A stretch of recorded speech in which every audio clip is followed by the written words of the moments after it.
Quest presents an unabridged recording of Ruse by Pete Brassett, narrated by David Mccallion. Prologue.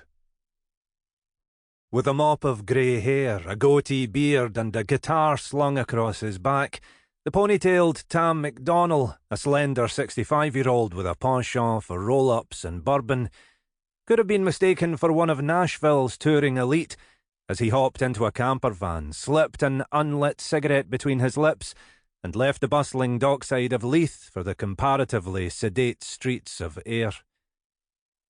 As co-founder of the Gallus advertising agency and the creative genius behind groundbreaking campaigns for the Glasgow Metro, Scottish Spring Water, a high street bank, and a mobile phone company, McDonnell had enjoyed more than his fair share of success. But after 40 years of wining and dining clients and a liver fast approaching its use-by date, he realised his days were numbered. Not least because a new breed of politically correct creatives, who were about as cutting edge as a butter knife, were snapping at his heels.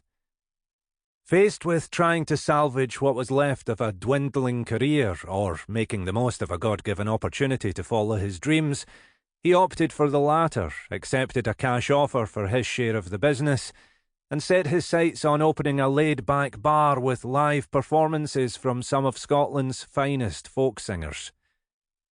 However, 6 months down the line, a disillusioned McDonnell, having sunk his severance into the refurbishment of a run-down pub on Alloway Street, was left wondering why the bonny Selkie was failing to attract the customers he so desperately needed.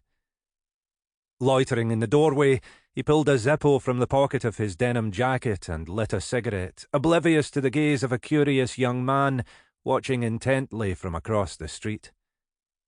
Bemused by the sight of a poor man's Willie Nelson drawing forlornly on a roll-up, Johnny Miller, full-time DJ, illegal rave organiser, and supplier of poppers, puff and paste to his loyal followers, pushed his straw hat to the back of his head and folded his arms as he contemplated the hand-painted image of a buxom mermaid swinging above the door.